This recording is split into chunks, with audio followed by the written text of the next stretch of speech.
Assalamualaikum warahmatullahi wabarakatuh. Perkenalkan, nama saya Muhammad Femas Agustiawan. Saya adalah mahasiswa Prodi Akuntansi Syariah, Fakultas Ekonomi dan Bisnis Islam, UINHAS Jember.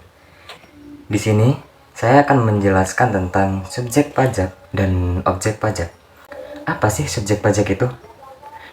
Subjek pajak adalah pihak yang dikenakan wajib pajak, atau lebih jelasnya adalah siapa saja yang secara hukum dikenakan pajak atas penghasilan yang diperoleh.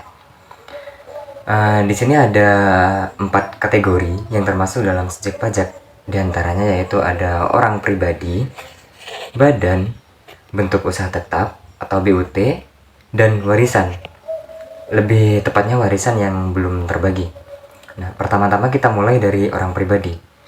Kenapa sih orang pribadi itu masuk dalam kategori subjek pajak? Karena kewajiban pajaknya pasti melekat pada setiap orang atau entitas. Jadi itulah alasannya kenapa orang pribadi dikenakan wajib pajak. Dalam kategori orang pribadi, itu ada 2 kategori subjek pajak yang masuk dalam orang pribadi, yaitu SPDN, subjek pajak dalam negeri, dan SPLN, subjek pajak luar negeri. Nah, pertama-tama di sini kita bahas dulu SPDN atau subjek pajak dalam negeri. Baik warga negara Indonesia ataupun WNI maupun warga negara asing ataupun WNA itu dapat saja berstatus sebagai subjek pajak dalam negeri apabila memenuhi 3 kriteria. Yang pertama, bertempat tinggal di Indonesia. Yang kedua, berada di Indonesia lebih dari 183 hari dalam jangka waktu 12 bulan. Dan dalam 1 tahun pajak berada di Indonesia dan mempunyai niat untuk bertempat tinggal di Indonesia.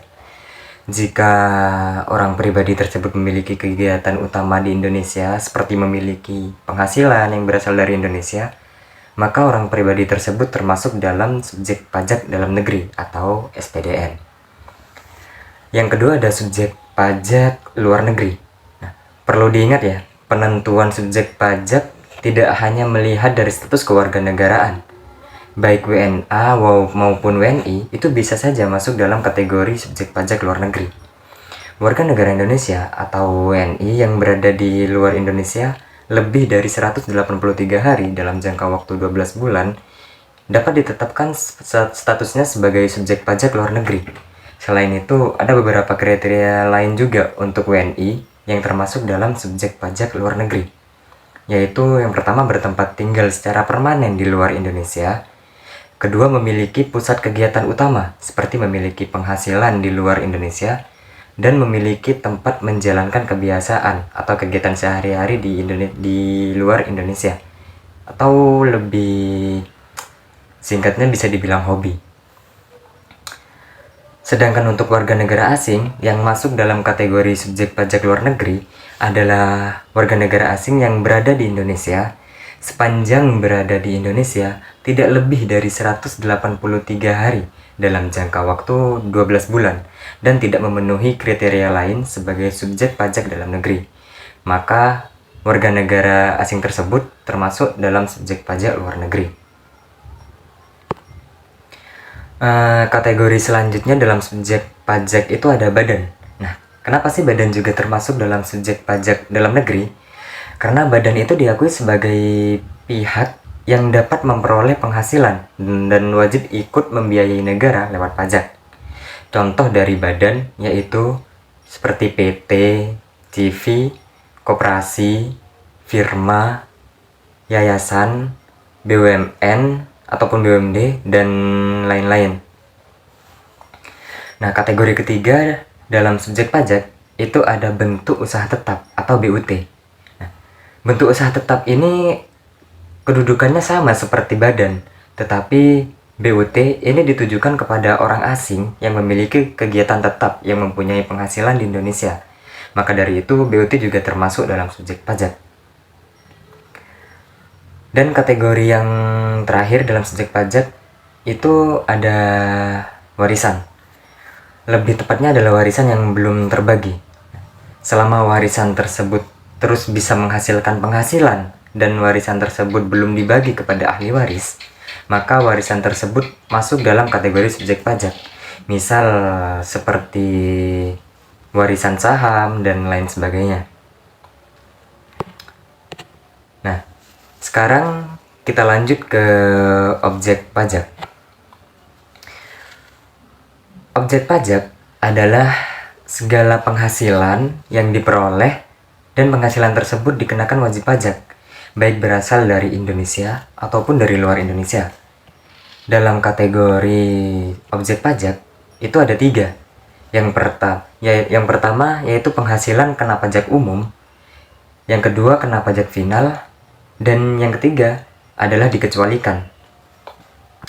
Pertama-tama di sini kita bahas tentang penghasilan kena pajak umum dulu. Penghasilan kena pajak umum adalah penghasilan yang dikenakan PPh dengan tarif umum. Contohnya di sini seperti gaji atau tunjangan, penghasilan atau keuntungan dari usaha, penghasilan dari modal seperti dividen, royalti, dan juga penghasilan lainnya seperti kurs, hadiah, ataupun undian. Yang kedua, di sini dalam kategori objek pajak itu ada kena pajak final. Berbeda dengan pajak umum, kena pajak final itu PPh-nya langsung dipotong dengan tarif tertentu. Contohnya seperti UMKM, potongan PPh-nya itu sebesar 0,5%. Di sini juga contohnya ada pengalihan hak atas tanah atau bangunan itu sebesar 2,5%.